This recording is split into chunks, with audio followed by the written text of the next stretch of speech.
L'entraide, un choix ou une obligation pour le chrétien. Voilà le thème de la chronique concoctée par Armel Onkoso. Bonjour frère Armel. Oui, bonjour frère Jidas. Vous êtes en vert habillé et moi je suis en vert coiffé. Oui, mais surtout en blanc. Et c'est ça qui est très bien. Alors comment vous allez ce matin? Ça va très bien. La chronique est avec vous, le contenu. Voilà, merci frère Jidas. L'entraide, un choix ou une obligation pour le chrétien, c'est ce que nous avons concocté pour vous. Ouais. Les inégalités sociales sont inévitables dans la société. Toutefois, il nous faut venir en aide les uns aux autres pour être complémentaires et coexister et s'épanouir. Martin Luther King disait: nous devons apprendre à vivre comme des frères, sinon nous allons mourir ensemble comme des idiots. Le Christ nous a donné beaucoup d'exemples pour démontrer la puissance de l'entraide. Dans Luc 10, versets 25 à 37, il nous parle du bon samaritain qui assista promptement un homme en danger de mort, pendant qu'un prêtre et un lévite furent insensibles à son sort. Apporter de l'aide au prochain est donc un sacrifice important devant Dieu. Au-delà de la prière et du jeûne, venir en aide à ceux qui en ont réellement besoin est un puissant moyen pour être agréable à Dieu. Si quelqu'un possède les biens du monde et que, voyant son frère dans le besoin, il lui ferme ses entrailles, comment l'amour de Dieu demeure-t-il en lui? 1 Jean 3, verset 17. L'entraide est au cœur de l'amour du prochain. Elle renforce notre propre autel et nous amène à une autre dimension, non seulement devant Dieu, mais aussi aux yeux de nos semblables. Dans Luc 7, versets 4 à 5, des anciens des Juifs suppliaient Jésus de guérir le serviteur du centenier. Il mérite que tu lui accordes cela, car il aime notre nation et c'est lui qui a bâti notre synagogue. Efforçons-nous donc de faire du bien autour de nous, chers téléspectateurs. La Bible nous dit que c'est un sacrifice auquel Dieu prend plaisir. Hébreux 13, verset 16. Hébreux 13, verset 16 pour finir. N'oubliez pas la bienfaisance et l'entraide, car c'est à de tels sacrifices que Dieu prend plaisir. Voilà, frère Jidas. Merci à vous, frère Armel. Nous allons essayer de discuter à propos de cette chronique. Oui. C'est bien ça, Oui. comme d'habitude. Oui, nous avons notre devancier en studio, mais nous allons faire une légère pause en suivant les 12 commandements rapidement.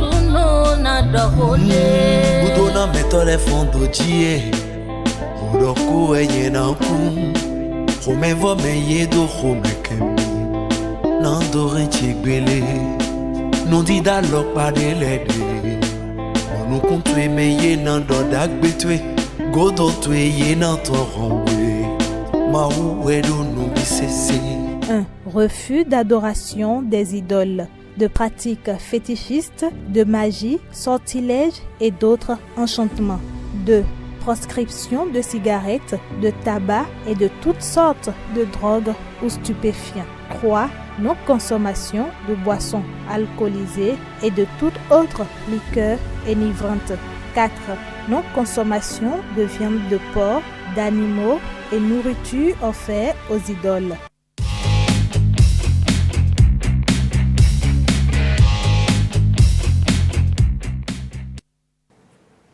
Boulevard, le plateau qui s'offre pour discuter à propos de la chronique du jour. Il est là, le devancier invité, il a un nom, Brice Bologwe. Bonjour, alléluia. Bonjour, chers frères. Plaisir vous retrouver une fois encore. Le plaisir partagé. Vous avez suivi la chronique de notre frère Armel Onkoso, l'entraide, un choix ou une obligation pour le chrétien. Le chrétien de façon générale. Alors dites-nous, l'entraide d'abord, qu'est-ce que le chrétien devra comprendre par l'entraide?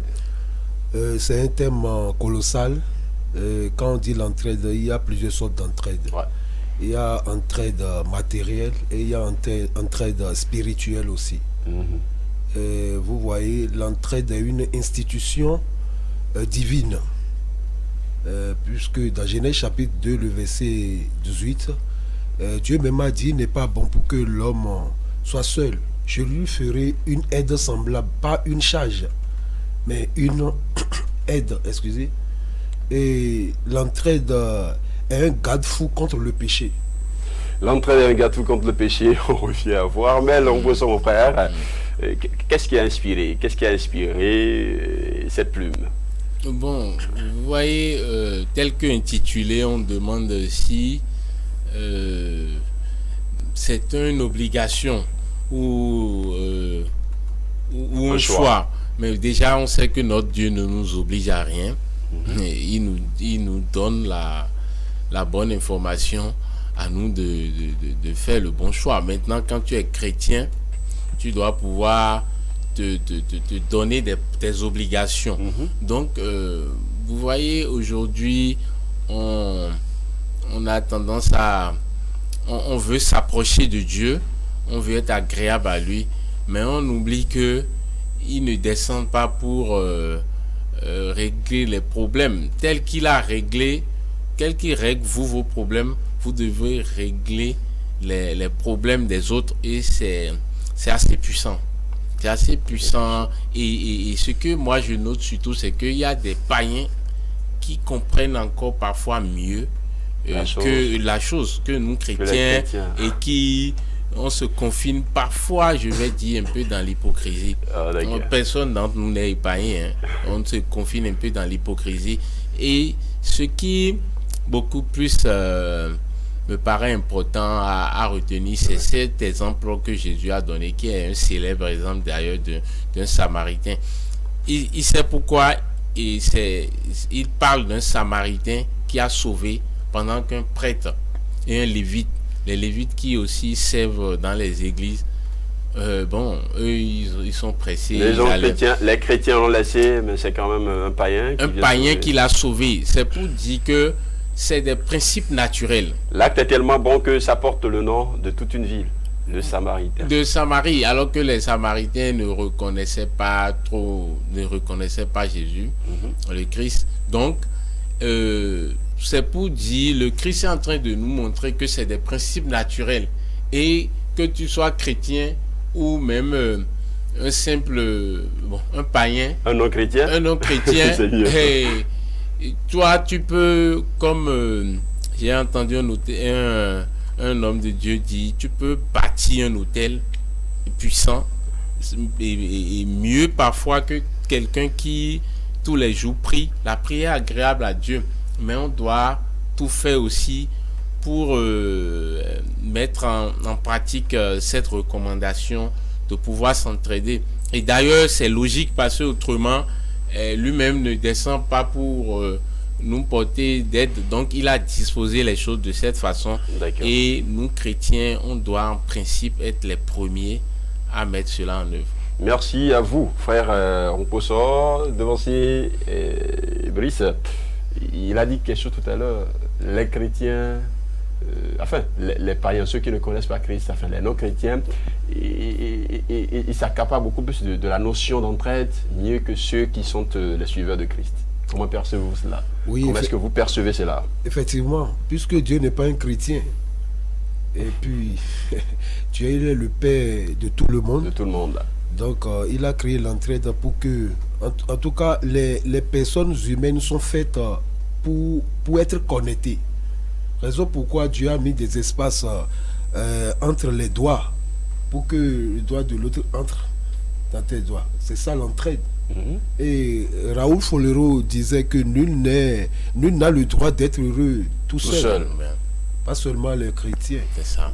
Merci à vous. Alors, dites-moi, est-ce que dans notre Église, puisque nous parlons des chrétiens célestes, est-ce que l'Église souffre de cela, de l'entraide? Est-ce Oui. que l'Église souffre de cela? Oui, l'Église souffre de l'entraide. Et qu'est-ce qui est Très mal souvent même. à la base de ça? Vous voyez, l'entraide est un mécanisme voulu par Dieu. Et dans l'Église primitive, Jésus-Christ, en partant, il a laissé 120 personnes à Pierre, à l'église, à la première église, 120 personnes. Mais par l'entraide, ils ont gagné des âmes. Ils ont gagné des âmes. Dans Actes chapitre 2, le verset 41 à 44, vous voyez, même les gens arrivent à vendre leur maison pour apporter l'argent aux pieds des apôtres et distribuer aux pauvres. Et Paul disait même à Timothée, il disait, honore les veuves. Et la Bible nous recommande les veuves et les orphelins. Donc l'Église souffre aujourd'hui de l'entraide. Et quand on parle de l'entraide, l'Église est sur la terre pour l'entraide. Jésus même disait, j'étais en prison, j'étais nu, et personne m'est venu en aide. Donc il veut nous apprendre l'entraide. Merci. Cher ami Armel, nous sommes une église, non, église du christianisme, c'est quand même une église de masse, hein, où il y a assez en griffe d'indigents. Imaginez-vous, alors si l'entraide est de mise, effectivement, est-ce que le potentiel existant pourra véritablement permettre de couvrir cette masse-là? Est-ce qu'on ne va pas continuer à parler de ce que ça manque, l'entraide manque? Je ne comprends pas très bien. Au fait, je dis, nous sommes une église de masse, voyez-vous, et l'église est truffée d'indigents, notre église.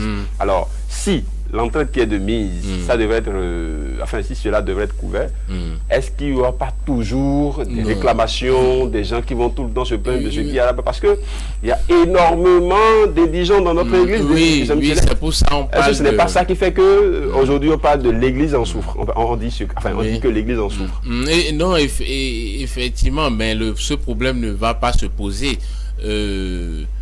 On parle d'entraide, c'est-à-dire que non seulement des indigents, mais c'est vice-versa. Ouais. Même ceux que vous pensez qui n'ont pas besoin de grande aide en ont besoin. Au fait, Dieu veut qu'on soit ensemble pour pouvoir être fort. Et j'ai un verset là qui dit, dans Galates 6, verset 10, on dit: ainsi donc, pendant que nous en avons l'occasion, pratiquons le bien envers tous et surtout envers les frères en la foi. Voilà. Donc, c'est ça qui conforte votre position. Et dans l'Église, on devrait plus cultiver cela pour montrer l'exemple. Pour montrer l'exemple au vu des autres que ceux-ci, ils sont quand même solidaires. Et ce que je peux dire aussi, c'est que d'habitude, on trouve que le Béninois en général, chacun est rétracté. Et je ne sais pas si ce n'est pas que dans l'Église céleste. Et donc, peut-être que on devrait plus s'ouvrir aux autres, parce que l'entraide, ce n'est pas forcément, à mon avis, les indigents. Voilà, il faut que vous avez besoin de l'autre à tel niveau, l'autre aussi peut vous apporter une aide à un niveau donné.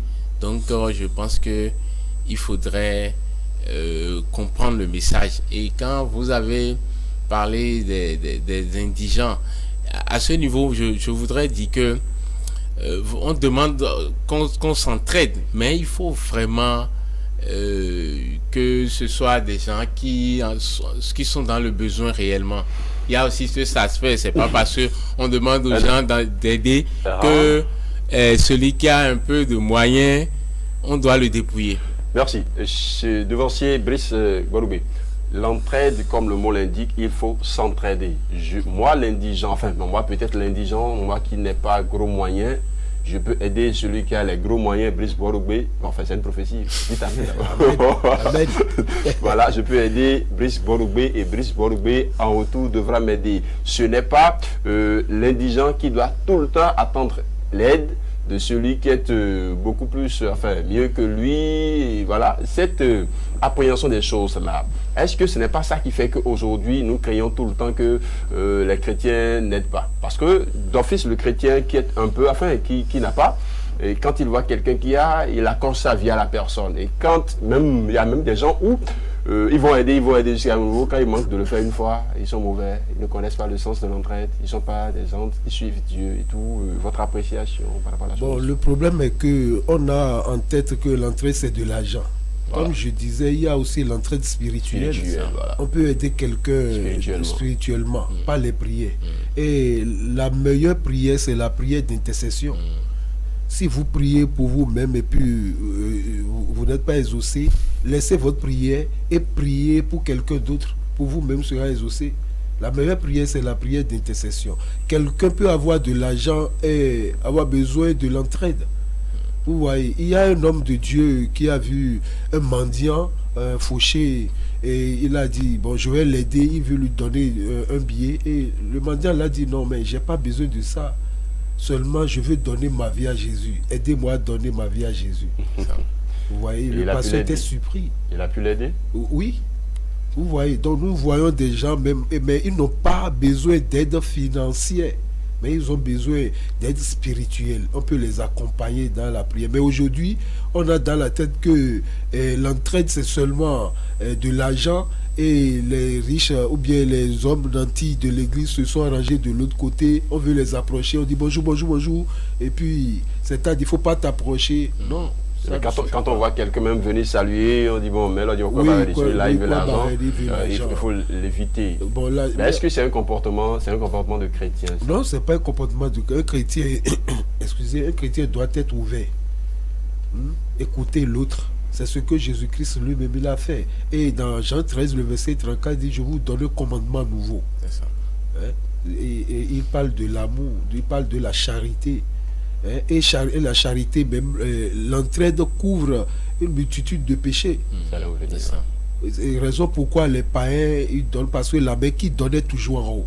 Même si ça a de donner 5 francs, 10 francs, la main qui donnait toujours en haut. Vous voyez. Donc, l'entraide, c'est une... J'aime bien cette caricature, la main qui donne est toujours en haut, donc il faut toujours chercher à avoir sa main en haut. Il faut... Merci à vous, devancier. Mon frère Armel Ronposo, il ne faut pas que l'indigent attende toujours de celui qui est mieux que lui. Et le devancier, Brice vient de dire que l'entraide n'est pas que pécuniaire. Effectivement, il ne faut pas qu'il attende seulement de lui. Ce que tu as, apporte à l'autre. Ce passage de Luc 7, versets 4 à 5 que on a cité dans la chronique, où un centenier avait un serviteur qui était un peu souffrant, mais spontanément des sages se sont levés pour aller supplier le Christ pour lui dire de faire un geste parce qu'il mérite cela et qu'il a construit le temple. Et Jésus a été touché dès qu'ils ont dit ça. Jésus a agi un peu pour dire que un peu pour rejoindre le frère Borubé, les gens vont naturellement intercéder pour vous quand vous leur apportez de l'aide. Voilà. Donc c'est à ça qu'il faut aussi exhorter tout un chacun. Faut pas rester là et dire lui là l'argent il n'a qu'à me donner, il n'a qu'à me donner. Vous pouvez lui apporter une aide spirituelle. Et non seulement une aide spirituelle, il y a plein d'autres choses pour que vous soyez complémentaires. Et voilà, et ne pas dire à tout moment tous mes problèmes, c'est lui qui doit les résoudre. Il ne va pas régler tous mes problèmes. Devancier Brice Borubé, qu'est-ce qui attend celui que lui n'espère qu'en l'autre? C'est-à-dire, lui, il attend que l'autre l'aide. Il n'attend que ça. Il ne veut pas faire d'effort, c'est l'autre qui doit l'aider. C'est ça qu'il attend. Oui, il sera toujours en bas. Il sera toujours en bas, puisque l'entraide doit être mutuelle. Doit être mutuel. Et si nous voyons, Pierre était en prison, mais l'église priait pour lui. Mais aussi à sa sortie, il a prêché pour l'église. Donc l'autre peut t'aider dans l'argent, mais toi tu peux l'apporter les paroles de Dieu. Alors qu'en est-il de ceux qui ont les moyens, enfin les moyens aussi spirituels que physiques, qui peuvent aider, mais qui, enfin, vous allez me parler d'esprit, qui n'ont pas cet esprit-là. Voilà. Ils n'ont qu'à demander. Ils n'ont qu'à demander parce que le seul langage que Dieu comprend, c'est l'amour. C'est l'amour. C'est l'amour. On peut bouffer, on peut tout faire, mais sans l'amour. Paul disait, qu'as-tu si on ne t'a pas donné? Ouais, on est venu nu dans ce monde et on partira aussi nu. Et tout ce qui n'est pas donné est perdu. Et on bloque la loi de circulation. Et en Afrique, nous sommes des, comment dire, des archivistes et puis des conservateurs. Et on dit, habit là, non, je vais attendre, lorsqu'il y aura une occasion, je dois porter pour aller au mariage. Comme l'habit là est là, il te sera difficile de coudre un autre habit, parce que tu as bloqué la loi de circulation. Ta poubelle est une bénédiction pour l'autre. Il ne faut pas dire que c'est petit. Ta poubelle est une bénédiction pour les autres. Alors dites-moi, devancier Brice, la relation entre patron et employé, enfin employeur et employé, est-ce qu'on peut parler d'une certaine entraide à ce niveau-là? Oui. Et qu'advient-il lorsque l'employeur, c'est-à-dire celui qui a l'autorité, n'arrive pas à remplir son cahier de charge vis-à-vis de l'employé? Vous savez, il ne suffit pas de l'argent, comme je disais tantôt. Ouais. Quelqu'un que tu payes, tu peux même le conseiller. Il peut prendre de l'argent pour aller boire dans des bars, laisser les enfants à la maison, mais les autres appellent développement personnel. Hein? Et puis tu peux prendre soin de... Moi, j'arrive à là où je suis maintenant parce que c'est comme ça, la richesse a des principes, il faut économiser, tout ça là c'est de l'entraide. Il ne suffit pas de donner seulement, de payer la personne à la fin du mois pour dire que je l'aide. Non. Et aussi, peut-être son enfant est malade, tu peux venir en aide. Comme ça, la société doit bien fonctionner. Merci à vous. Devancier Armel, le frère Brice vient de confirmer que la relation entre peut-être chef et employé, c'est une sorte d'entraide. Mais il n'est pas rare de constater aujourd'hui comment les chefs traitent les chauffeurs, les employés et tout. Alors qu'en principe, je crois quand même qu'ils devraient quand même s'imprégner de leur vie, de leur quotidien, hein, afin d'agir comme cela se doit. Parce que celui qui trouve quand même de l'épargne. Je vous ai donné un exemple la dernière fois où il y a une dame qui a un chauffeur et que il a dit il n'y a pas autre discussion avec le chauffeur que prends le véhicule, dépose-moi à tel endroit. Évidemment. Donc depuis que le chauffeur a pris service, il n'a jamais lavé son véhicule. Il n'a jamais laissé laver le véhicule, il a laissé le véhicule là. Donc fortuitement la dame est allée suivre une séance de développement personnel comme le devancier l'a dit. Et on lui a dit mais écoutez, le monde autour de vous, attachez-vous au monde autour de vous. Cherchez à comprendre ceux qui vivent autour de vous, ce qu'ils vivent quotidiennement. Quand cette dame est sortie de cette séance, elle est revenue à la maison. La première sortie avec son chauffeur, quand elle est entrée dans le véhicule, elle a dit chauffeur ça va, et madame à la maison, les enfants ça va bien. Le chauffeur lui a parlé correctement. En rentrant le soir, il a glissé un billet de 2000 francs au chauffeur. Et le lendemain, c'était même un dimanche. Le chauffeur est venu très tôt un dimanche. Wow. Jour qu'il ne travaillait pas, laver le véhicule. C'est ça. Vous imaginez combien de fois cela a pu avoir effet. Il a fallu qu'elle s'intéresse à elle. Donc je crois quand même que, comme l'a dit le devancier, certainement vous aussi, c'est la réaction que les chefs devront avoir. Parce que ceux qui travaillent pour vous, ils ont peut-être de l'argent à la fin du mois. Mais ce n'est pas que l'argent, la chose. Effectivement, vous savez... Parce que ils gagnent l'argent, ils prient pour vous, disent, chef, mais ce n'est pas seulement l'argent le truc. Au-delà de l'argent, il y a beaucoup d'autres choses. Vous imaginez que quand je suis là, le chef dit, Agila, ça va à la maison? Ça soulage un peu. Ça, pendant que je suis là stressé seul, je n'ai pas besoin de... Ah non, tu as telle situation, oh je n'ai pas les moyens, hein. Mais t'inquiète. Quand on dit t'inquiète, quand une voix extérieure te dit t'inquiète, c'est le début d'un soulagement, je crois bien. C'est le début d'un soulagement. Non, effectivement. Ça là aussi, je vois que ça manque dans l'église, non seulement dans l'église, mais ça manque aussi dans nos entreprises. Ça c'est vrai. Et comme on dit, il y a une pensée qui dit que les pieds vont là où se trouve le cœur. Donc, vous voyez, le devancier disait que tout se résume en l'amour du prochain. Et l'entraide que nous demandons à tout un chacun de nous est intimement lié à l'amour du prochain. Si Jésus a pu dire tout se résume en l'amour du prochain, c'est pour dire voilà, si tu aimes l'autre, il y a beaucoup de choses, tu vas essayer de gérer, tu vas s'intéresser comme tu dis à son vécu. C'est pas parce que tu es en position de force que tu dois le brimer, mais surtout ce que moi j'ai envie qu'on retienne, c'est que nous sommes un peu complémentaires. Nous sommes complémentaires et il faut le comprendre et apporter, chacun doit apporter à l'autre voilà ce qu'il a, encore que parfois vous voyez telle personne en telle position et après l'autre aussi peut être en une autre position. C'est un autre débat. Celui qui est en bas a tendance, généralement celui qui est en bas respecte celui qui est en haut. Et c'est le pouvoir de celui qui est en haut qui le corrompt au point où il minimise celui qui est en bas. Vous imaginez, parce que enfin, je l'ai dit tout à l'heure, nous avons, enfin, vous avez un chef, vous priez pour le chef, on est bloqué.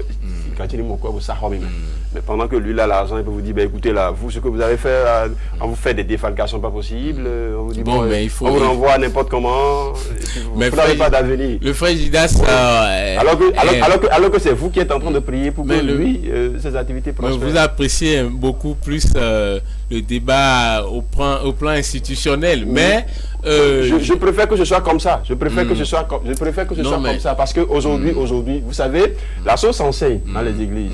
Et quand on parle de chrétien en réalité, le chrétien ne devrait pas avoir ce comportement-là. Vous l'avez dit. Le chrétien celui qui suit Christ ne devrait pas. Le suiveur de Christ, mieux quelqu'un qui est chrétien céleste, il est d'office comme les récabites. Quand ça ne va pas, quand on ne fait pas, on ne fait pas.